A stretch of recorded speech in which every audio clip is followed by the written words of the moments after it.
Everyone, myself Divyanshi Agarwal future star में आप सभी लोगों का वेलकम है। आज हम लेकर आए हैं क्लास 12th के लिए चैप्टर बायोलॉजी का सेक्सुअल रिप्रोडक्शन फ्लावरिंग प्लांट्स का new topic embryo. So first of all हम लोग पढ़ते हैं कि एम्ब्रियो होता क्या है। तो जो हमने देखा था कि जाइगोट बन रहा था ना, जो हमने डबल फर्टिलाइजेशन बढ़ा था तो हमने देखा था उसमें जाइगोट बन रहा था। तो वो जो जाइगोट होता है वही हमारा डेवलपमेंट करता है और डेवलप करके बना देता है हमारा एम्ब्रियो। होता क्या है फ्रेंड्स, जो हमारा जाइगोट होता है इसके अंदर डेवलपमेंट होता है और ये बना देता है एम्ब्रियो। समझ में आ गई आप लोगों को बात। अब होता क्या है, ये जो जाइगोट है और एम्ब्रियो बना रहा है, इसका जो फॉर्मेशन है, इसका जो डेवलपमेंट है, ये किस जगह प्रेजेंट होता है, किस जगह होता है, ये होता है हमारे माइक्रोपाइलर एंड पे। हमने 7 सेल्ड 8 न्यूक्लियड स्ट्रक्चर जो टॉपिक डिस्कस करा था उसमें हमने देखा था कि माइक्रोपाइलर एंड कहाँ होता है ना। और हमने स्ट्रक्चर ऑफ मेगास्पोरेंज जब डिस्कस करा था उसमें भी हमने माइक्रोपाइलर एंड के बारे में पढ़ा था, है ना। तो वो जो माइक्रोपाइलर एंड होता है ना, वहीं पर ही हमारा जाइगोट प्रेजेंट होता है। तो जाइगोट का डेवलपमेंट ही तो एम्ब्रियो है, तो इसका मतलब एम्ब्रियो कहाँ पे डेवलप करता है, हमारे माइक्रोपाइलर एंड पर। कहाँ पे डेवलप्ड करता है, developed eight micropylar and, developed eight micropylar and. Got it, समझ में आ गया आप लोगों को। अब हमारे ये जो एम्ब्रियो हैं, ये क्लास 2 टाइप्स के होते हैं। एक होता है मोनोकोट और एक होता है डाइकोट। क्या होता है, एक होता है मोनोकोट और एक होता है डाइकोट। हम लिख लेते हैं। एक हमारा होता है डाइकोट एम्ब्रियो। क्या होता है, डाइकोट एम्ब्रियो। और एक हमारा होता है मोनोकोट एम्ब्रियो। अभी जो डाइकोट एम्ब्रियो है और ये जो मोनोकोट एम्ब्रियो है, इन दोनों में क्या डिफरेंस होता है, आज हम लोग इसके बारे में ही डिस्कस करने वाले हैं। समझ में आ गई बात। देखो नाम से ही पता पड़ रहा है डाई। डाई मतलब क्या होता है, 2। कोट क्या हो गया, कॉटिलिडन। तो कॉटिलिडन हम किसे कहते हैं, लेयर्स को। जिसमें 2 लेयर्स प्रेजेंट हो, जिस भी एम्ब्रियो में 2 लेयर्स होती हैं, उसे हम कहते हैं डाइकोटिलिडन एम्ब्रियो या डाइकोट एम्ब्रियो। समझ में आ गई बात। और मोनो का मतलब होता है 1, कॉटिलिडन, कोट मतलब होगा कॉटिलिडन। तो जिस भी एम्ब्रियो में एक मोनोकोट प्रेजेंट हो, मतलब एक लेयर प्रेजेंट हो, उसे हम क्या कहेंगे, मोनोकोट एम्ब्रियो। समझ में आ गई बात। डाई मतलब क्या होता है, 2, कॉटिलिडन। कॉट मतलब हो गया कॉटिलिडन। हम कॉटिलिडन को एम्ब्रायोनल एक्सिस भी बोलते हैं। क्या कहते हैं, एम्ब्रायोनल एक्सिस भी हम कॉटिलिडन को कहते हैं। समझ में आ गई आप लोगों को। नेक्स्ट हम मोनोकोट देख रहे हैं। हम दोनों को डिफरेंस करके पढ़ रहे हैं ना, तो पहले मोनोकोट को देखते हैं। मोनो मतलब होता है 1 और कोट मतलब हो गया कॉटिलिडन।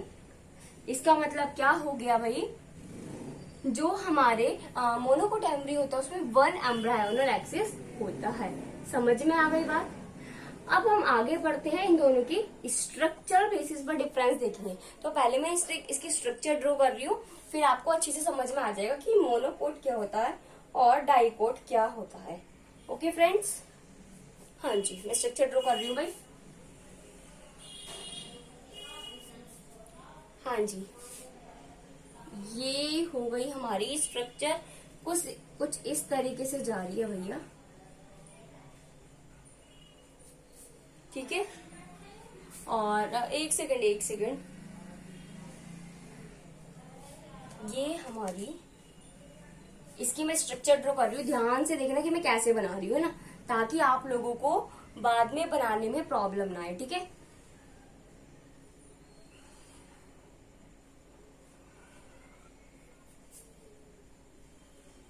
इस तरीके की स्ट्रक्चर होती है हमारे डाइकोट एम्ब्रियो की। समझ में आ गई बात। जिसमें हमारे 2 कॉटिलिडन दिखाए गए। देखो 1 कॉटिलिडन ये रहा, ओके, और 2nd कॉटिलिडन ये रहा। मतलब 2 लेयर प्रेजेंट है हमारे डाइकोट एम्ब्रियो में, इसलिए हम उसको बोलते हैं डाइकोट एम्ब्रियो। समझ में आ गई बात। और एक कॉटिलिडन ये रही और एक कॉटिलिडन ये रही। अब होता क्या है, कॉटिलिडन को एम्ब्रायोनल एक्सिस भी बोलते हैं। समझ में आ गई बात। अब जो हमारा ऊपर वाला कॉटिलिडन होता है ना, उसे हम बोलते हैं एपिकोटाइल। क्या बोलते हैं, एपिकोटाइल। तो ये जो ऊपर वाला पार्ट है इसे हम बोलेंगे एपिकोटाइल। अब इसको कैसे याद रखोगे भाई, कोटाइल मतलब हो गया लेयर और एपी मतलब हो गया ऊपर।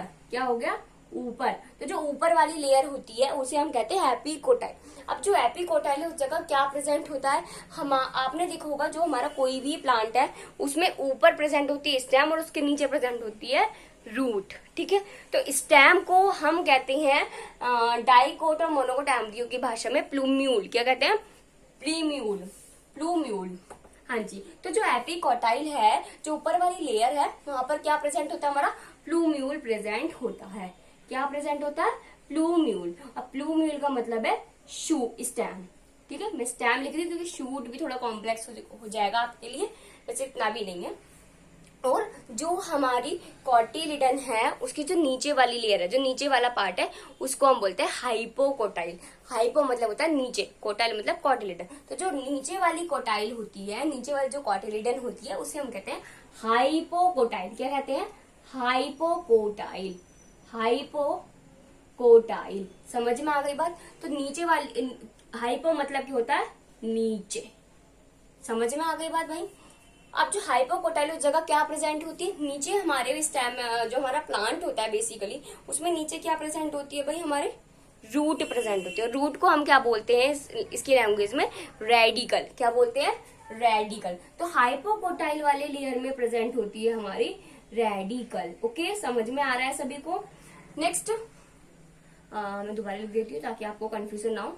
और ये जो नीचे वाला जो मैंने इस तरीके से जो पार्ट बना रखा है, इसे हम कहते हैं रूट कैप। क्या बोलते हैं, रूट कैप। रूट कैप क्या करता है, ये इसको प्रोटेक्ट करने का काम करता है। हमारी जो रूट्स होती हैं, जो हमारा रेडिकल है डाइकोट एम्ब्रियो का, तो उसको प्रोटेक्ट करने का काम करते हैं। समझ में आ गई बात।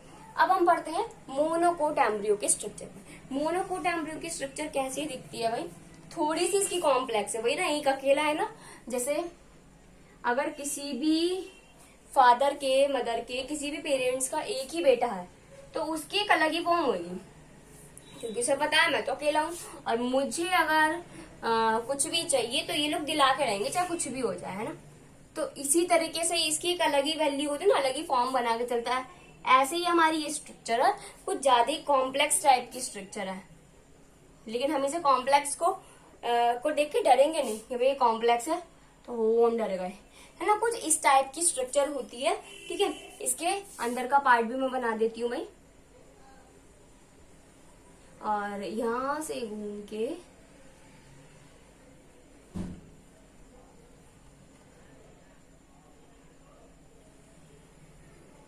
अब समझ में आ रहा है सबको। कुछ इस तरीके की स्ट्रक्चर होती है हमारे मोनोकोट एम्ब्रियो की।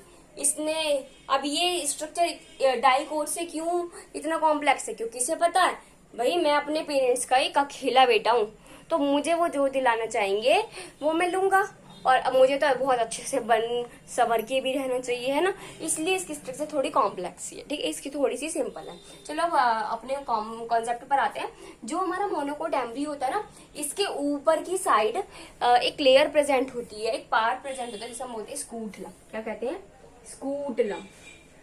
अब जैसे आपको पता होगा, मोस्टली अगर किसी का एक ही बेटा है ना, ज्यादातर केसेस में, मैं ये नहीं कह रही हूँ, ऐसा होता ही है, मतलब मोस्टली केसेस में ऐसा देखने को मिलता है, जिनके एक ही बेटा है या एक ही बेटी है ना, वो रिच भी होते हैं, है ना। और जब वो रिच है तो अपनी बेटी या अपने बेटे के प्रोटेक्ट के लिए गार्ड रखते हैं ना, तो ऐसे ही इसकी प्रोटेक्शन के लिए ये पार्ट है जिसे हम कहते हैं स्कूटलम।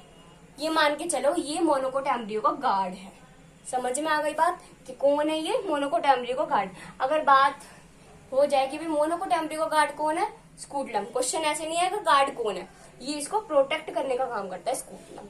ठीक है, आपको समझाने के लिए मैंने गार्ड बोला।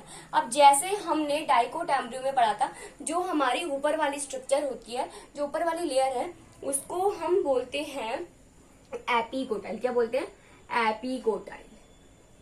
ठीक है, तो हम उसको एपिकोटाइल लिख देते हैं। और जो नीचे वाली होती है उसको हम बोलते हैं हाइपोकोटाइल। क्या बोलते हैं भाई, हाइपोकोटाइल। और देखो इसमें सिर्फ एक ही लेयर आ रही है ना, इस वजह से देखो दिख रहा है ये हमारा एक ही लेयर है, तो इसमें एक ही कॉटिलिडन प्रेजेंट होती है। समझ में आ गई बात। अब इसमें क्या क्या होता है, इसमें जो हमारा ऊपर वाला पार्ट होता है, जैसे एपिकोटाइल में यहाँ पर क्या प्रेजेंट होता है, यहाँ पर प्रेजेंट होता है हमारा कॉल्यूक्टाइल। क्या प्रेजेंट होता है हमारा, कोई स्ट्रक्चर कुछ इस टाइप की नहीं है, लेकिन मैं रफली सिर्फ आपको समझाने के लिए बताइए, ठीक है भाई। अब इसके अंदर एक होता है कॉल्यूक्टाइल। क्या होता है, कोल्यूटाइल। जैसे डाइकोट एम्ब्रियो में एपिकोटाइल की जगह क्या प्रेजेंट है, प्लूम्यूल। सेम ऐसे ही मोनोकोट एम्ब्रियो में एपिकोटाइल वाली जगह पर क्या प्रेजेंट है, कोल्यूटाइल प्रेजेंट है। Got it. अब जैसे डाइकोट एम्ब्रियो में हाइपोकोटाइल वाली जगह पर रेडिकल प्रेजेंट है, और यहाँ पर भी क्या प्रेजेंट होता है, रेडिकल ही प्रेजेंट होता है। यहाँ पर कोई इसका अलग नेम नहीं है, यहाँ पर ये रेडिकल ही प्रेजेंट होता है। अब मैंने इस तरह की जो स्ट्रक्चर बना रखी है, इसको कहते हैं रूट कैप। क्या कहते हैं भाई, रूट कैप। और रूट कैप का काम आपको पता ही पड़ गया, डाइकोट में ये प्रोटेक्शन करने का काम करती है हमारे रेडिकल का। जो हमारे रूट होता है उसको प्रोटेक्ट करने का काम करती है। समझ में आ गई बात। तो ये होता है हमारा एम्ब्रियो। एम्ब्रियो में क्या होता है, दो टाइप के एम्ब्रियो होते हैं, डाइकोट एम्ब्रियो, मोनोकोट एम्ब्रियो। जिसमें दो लेयर वो डाइकोट, जिसमें एक लेयर वो मोनोकोट। अब डाइकोट में भी एपिकोटाइल प्रेजेंट है तो उसको बोलते हैं पार्ट को प्लूम्यूल, और जो हाइपोकोटाइल पार्ट होता है नीचे वाला उसको बोलते हैं रेडिकल। मोनोकोट में क्या होता है, एक लेयर होती है, एक पार्ट प्रेजेंट होता है हमारे मोनोकोट में जो प्रोटेक्ट करने का काम करता है पूरी मोनोकोट एम्ब्रियो की बॉडी को, उसे हम कहते हैं स्कूटलम। और ऐसे ही जैसे डाइकोट में होता है, सेम ऐसे ही मोनोकोट एम्ब्रियो में भी हमारा एपिकोटाइल होता है, ऊपर वाली जो लेयर होती है उसे हम कहते हैं कोल्यूटाइल। क्या कहते हैं, कोल्यूटाइल। तो जो नीचे वाली लेयर होती है हाइपोकोटाइल, उसे हम कहते हैं रेडिकल। समझ में आ गया। अगर आपको इस टॉपिक में डाइकोट और मोनोकोट एम्ब्रियो में कोई भी डाउट हो तो आप लोग कमेंट सेक्शन में कमेंट कर सकते हैं। Okay class, thank you and have a nice day. And ये इंपॉर्टेंट टॉपिक है, सो इसको बहुत केयरफुली अपनी एनसीईआरटी से रीड आउट कर लेना और डायग्राम्स को बहुत अच्छे से प्रैक्टिस कर लेना। ठीक है class, thank you and have a nice day.